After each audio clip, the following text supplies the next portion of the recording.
guys, Assalamualaikum warahmatullahi wabarakatuh. Jumpa lagi ya bareng aku Desi Mayang 77 di Curhat Bareng Desma yuk. Oke teman-teman, seperti judul yang udah kalian baca ya di depan, kali ini kita akan ngebahas tentang tips move on. Nah, tips ini tuh sebenarnya aku udah pernah bahas ya di video sebelumnya.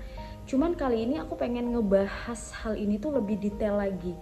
Karena sebenarnya tips ini sering banget ya diremehin sama orang-orang di luaran sana. Padahal menurut aku pribadi, ini yang justru bekerja banget ketika kamu lagi patah hati dan kamu lagi berusaha buat move on.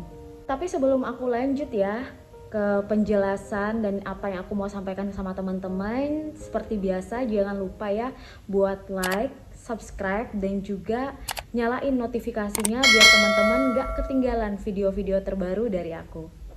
Teman-teman, sebenarnya banyak banget ya cara-cara buat move on. Tapi tergantung ya dari kitanya. Kita ngejalaninnya niatnya berapa persen nih? Kita niatnya cuma 10%, apa niatnya 100%? Nah, hal itulah yang nantinya akan menjadi penentu move on kalian berhasil atau enggak. Jadi dulu teman-teman, aku pernah ya buat tulisan dan juga pernah aku share di Instagram. Nah, di tulisan itu aku tuh tulis cara-cara buat move on, karena aku bukan cuma sekedar nulis, tapi aku juga ngalamin itu dan aku berhasil pakai cara itu. Salah satu tipsnya yaitu hapus nomor dan juga blokir sosial medianya mantan. Habis itu banyak banget tuh yang ada yang setuju, oh iya nih aku coba ini juga bagus gitu katanya. Terus ada juga yang netizen yang bilang bahwa ngapain sih harus pakai hapus nomor, ngapain sih harus pakai blokir sosial medianya mantan, gak dewasa banget sih, kekanak-kanakan banget sih. Hal itulah yang pengen aku bahas ya sama teman-teman di sini. Apakah betul itu tidak dewasa? Apakah betul cara itu kekanak-kanakan? Seperti yang aku bilang ya, sebenarnya banyak banget cara buat kita mau move on. Ya misalkan nih, kalian ngerasa, oh aku nggak harus kok hapus nomornya, aku nggak harus kok blokir kontaknya, ya udah nggak usah lakukan itu gitu. Ini kan hanya sekedar upaya ya yang bisa dilakukan untuk mengurangi intensitas kita ataupun mengurangi pikiran kita ya terhadap mantan kita tadi. Karena aku tipikal orang yang overthinking ya, aku ngerasa tidak bisa untuk berteman dengan mantan. Apalagi nih misalkan aku ataupun teman-teman ada di pihak orang yang masih mencintai atau orang yang masih menginginkan hubungan tersebut itu masih ada. Itu pasti bakal sulit banget. Ini pengalaman aku pribadi ya. Aku pernah mencoba itu 2 minggu. Jadi oke lah kita putus. Jadi waktu itu putusnya itu alasannya tuh karena gak direstuin. Kita putus, kemudian ya udah kayak berteman aja kayak biasa gitu. Awalnya aku ngerasa oke, baik-baik aja, aku tetap ngasih dia perhatian seperti biasanya, cuman statusnya emang udah nggak pacaran lagi. Lalu di suatu ketika dia posting fotonya sama temen cewek. Aku nggak tahu ya itu teman ataupun itu pacar barunya atau gimana ya. Akhirnya akunya yang tadinya udah ngerasa oh udah aku udah baik-baik aja nih setelah putus sama dia, taunya kayak lukanya tuh kayak tambah parah lagi. Kalau misalkan teman-teman di sini posisinya ya masih saling mencintai, terus posisinya emang udah break tapi masih sama-sama berjuang atau masih saling berjuang satu sama lain, mungkin ceritanya di sini akan lebih mudah ya teman-teman. Maksudnya kalian nggak usah blokir nomornya atau nggak usah hapus kontaknya segala macem. Tapi yang seperti aku bilang tadi, ketika cuma satu pihak aja yang masih menginginkan hubungan tersebut, sedangkan satu pihak sudah merasa oh aku biasa-biasa aja, yang berat kan ya berarti pihak yang sebelahnya gitu loh, pihak yang masih susah untuk melupakan. Setelah 2 minggu itu aku memutuskan buat oh ya udah kayaknya aku nggak bisa nih, karena aku juga nggak bisa ngontrol diriku ya, maksudnya untuk nggak ngechat dia, kemudian nggak lihat WhatsAppnya dia, postingan statusnya dia di WhatsApp, nggak lihat storynya dia di IG dan segala macam. Lagi kita masih mencintai orang itu, pasti kita pengen tahu dong dia lagi ngapain, dia lagi sama siapa, dia ngapain aja, buat apa aja sih hari ini. Pasti kita pengen tahu hal itu. Pun ya sekalipun nih teman-teman aku udah memutuskan buat aku bakal hapus nomornya, aku bakal blokir semua sosial medianya, pokoknya ngilangin dia, benar-benar ngehilangin dia dari kehidupannya aku. Meskipun aku udah punya niat seperti itu, aku udah punya pemikiran seperti itu, ternyata untuk eksekusinya atau untuk melakukannya itu ternyata nggak mudah teman-teman.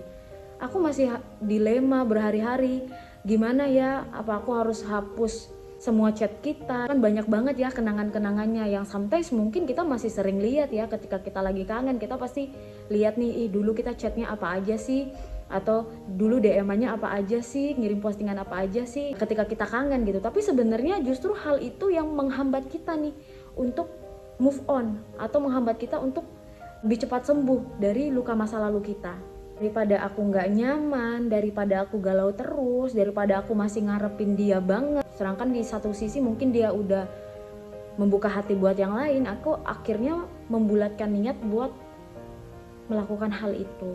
Ini ada ceritanya teman-teman ya, aku pun ngelakuinnya nggak sendiri. Waktu itu posisi aku lagi di rumah dan aku tuh lagi sama bapak. Jadi waktu aku saat itu patah hati ya, aku tuh tiba-tiba jadi pendiam. Aku sering ngelamun gak jelas, terus kadang suka tiba-tiba nangis sendiri. Ini suatu ketika bapak aku ngelihat aku nih, terus manggil, sini katanya. Kata bapakku gini, kamu masih kontekan sama dia? Enggak lagi, aku bilang kayak gitu. Kamu masih nyimpan nomornya? Iya, aku bilang gitu ya. Ya meskipun sebenarnya aku mau bohong, cuman gak bisa bohong.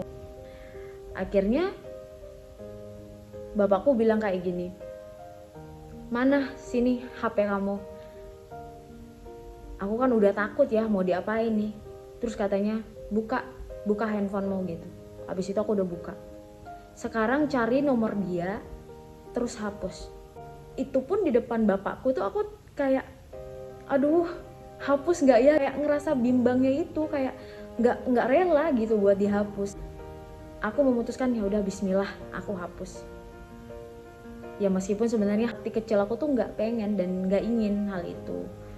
Kayak sedih banget nggak sih ya, maksudnya chat-chat yang udah lama banget akhirnya hilang, nggak bisa lihat lagi kenangan-kenangan yang dulu. Itu bukan cuma nomor aja ya teman-teman, bukan cuma nomor aja. Habis itu bapakku suruh aku ngebuka sosial medianya, cari namanya terus blokir. Aku lakuin itu. Kemudian bapakku bilang, mana foto-foto kamu sama dia, video-video kalian bareng-bareng, mana, hapus aja coba. Aku nyari semua itu di depan bapakku tuh, posisi aku tuh nangis sejadi-jadinya dan parah banget sih. Udah habis foto di handphone, terus bapakku bilang, mana fotonya di dompet kamu? Mana fotonya di dompet kamu? Bapak mau lihat, kebetulan memang aku saat itu nyimpen foto dia di dompet, karena ya dia juga nyimpen foto aku. Biasa lah ya, maksudnya pasangan kayak gitu. Akhirnya aku ambil fotonya, sama bapakku diambilin digunting, dihancurin, dibuang. Saat itu aku kayak berasa kayak dihipnotis gitu, kayak ini seriusan aku udah ngehapus semua kenangan-kenangan tentang dia. Kayak ada perasaan gak rela gitu kan, kayak sedih banget waktu itu.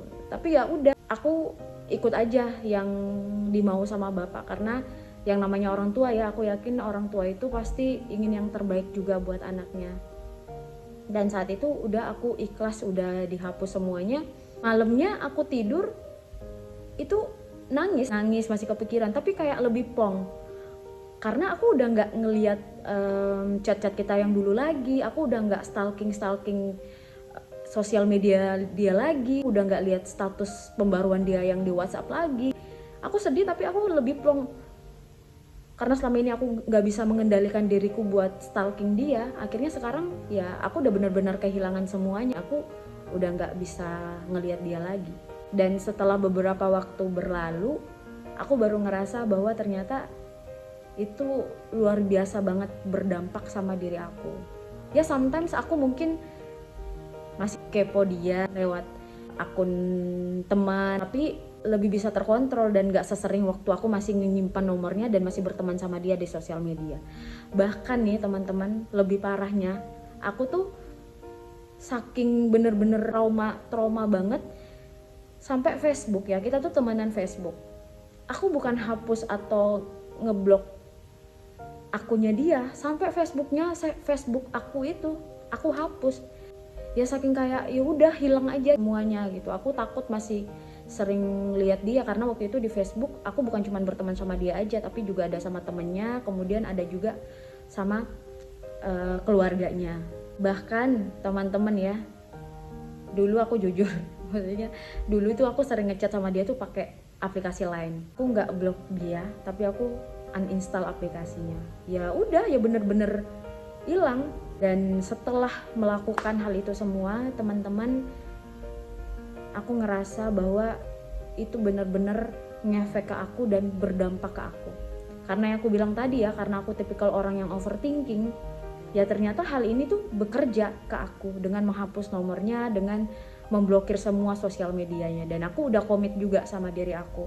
Aku bukan berarti memutus silaturahmi ya, tapi di sini lebih ke menjaga hati aku. Kalau misalkan kita berteman sama orang atau kita menjalin hubungan sama orang dan itu bisa membuat kita sakit hati atau kita ya pokoknya sakit hati lah ya, ya lebih baik kita nggak berteman dulu untuk sementara waktu.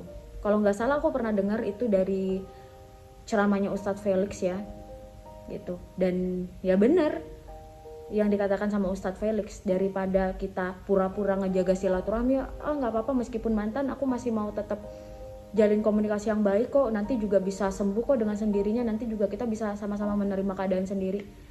Ya kalau untuk aku itu aku nggak bisa tetap berpura-pura baik atau berpura-pura bahagia ya, sedangkan aku tahu persis aku masih nggak bisa move on dari dia. Aku komit sama diriku, kalau misalkan aku nanti udah move on sama dia, insya Allah kalau misalkan ada saatnya kita nanti bisa berteman lagi, aku akan berteman lagi sama dia. Dan alhamdulillah ya teman-teman, dari semua tips move on ya yang pernah aku sampaikan sama teman-teman, ini salah satu yang memang sangat bekerja sama aku, membuat aku lebih cepat juga buat ngelupain dia, karena aku udah nggak stalking dan segala macem. Nah untuk teman-teman di luar sana yang ngerasa cara ini nggak dewasa, cara ini kekanak-kanakan, ya semuanya itu dikembalikan lagi ya sama kalian, karena kan masing-masing pribadi kita kan pasti beda-beda ya tingkat sakit hatinya, tingkat kesabarannya. Aku punya temen yang menurut aku dia santuy banget ya ngejalanin hubungan. Ya ketika dia ngejalanin hubungan ya dia jalaninnya serius dan bener-bener ya ada komitmen jangka panjang, ada tujuannya, benar gitu. Dan ketika dia nggak jadi sama pasangannya, ya mereka masih bisa tetap berteman. Hampir semua mantannya itu berteman ya, bahkan meskipun mantannya udah nikah ya tetap berteman baik. Dia emang ketika putus emang sedih, tapi sedihnya ya cuman seminggu doang. Habis seminggu dia udah plong, udah kayak ya udahlah, udah biasa lagi. Ya makanya tadi aku bilang ya sama teman-teman semua, sebenarnya semuanya ini kembali ke pribadi kita masing-masing, karena kita nggak bisa menyamaratakan semua orang ya dengan satu cara yang sama. Ada orang move on mungkin seminggu dia bisa move on, langsung habis itu ya udah fine, aku bisa kenalan sama orang baru lagi. Ada orang yang mungkin butuh waktu 1 bulan buat benar-benar sembuh dari masa lalunya, atau buat dia benar-benar buka hati. Ada orang yang mungkin membutuhkan waktu bertahun-tahun untuk melakukan hal itu. Temanku pernah bilang sama aku, lebay banget sih kamu sampai hapus nomor, sampai uninstall line, lebay katanya sama aku. Cuman ya aku berpikir dia tidak ada di posisi aku, dia tidak mengerti apa yang aku jalanin. Jadi ya ketika dia mengatakan itu ya udah, berarti mungkin dia bukan tipikal orang yang seperti itu. Dan aku yang nggak ngambil pusing, aku juga nggak masukin itu ke hati, karena yang aku bilang tadi ya, kembali lagi ke pribadi kita masing-masing. Kalau misalkan nih kamu merasa dengan cara ini buat kamu nyaman, ya udah lakukan, yang penting kamu sembuh. Jadi jangan mengikuti apa kata orang bilang A, kamu ikut A, orang bilang B, kamu ikut B. Dan padahal jadi kamu nggak tahu nih yang kamu butuhin itu apa, yang sebenarnya kamu butuhkan buat kamu bisa move on itu apa. Jadi untuk semua teman-teman di luar sana yang saat ini lagi berusaha ya untuk move on, yang berusaha untuk mengikhlaskan buat benar-benar melupakan masa lalunya, aku kembalikan lagi ya semua sama teman-teman. Yang penting jangan bikin kalian menyakiti diri kalian sendiri atau buat kalian harus berpura-pura bahagia. Kenali dirinya teman-teman, kalian pengennya apa, kalian butuhnya apa, dan lakukan itu. Gak usah denger ya kata orang A, kata orang B, kata orang gak dewasa, kata orang kekanak-kanakan. Semuanya kembali ke kalian yang ngejalaninnya. Ketika kalian benar-benar ngejalanin dengan sungguh dan kalian juga niatnya 100%, insya Allah pasti akan ada kemudahan di sana, dan insya Allah juga kalian pasti bisa lebih mudah ya untuk melupakan seseorang itu. Teman-teman, mungkin itu aja ya yang bisa aku sampaikan sama kalian. Tips ini bekerja banget sama aku dan aku harap juga bekerja banget sama teman-teman. Semoga apa yang aku sampaikan kali ini bermanfaat ya buat kalian ya, dan amin di sini bisa membantu teman-teman juga semuanya. Aku tunggu ya teman-teman untuk saran dan juga kritikannya, atau mungkin kalian pengen ngasih masukan ya, kita nanti mau ngebahas tentang apa lagi. Support terus channel Desi Mayang 77 official ya teman-teman. Wassalamualaikum warahmatullahi wabarakatuh. See you the next video.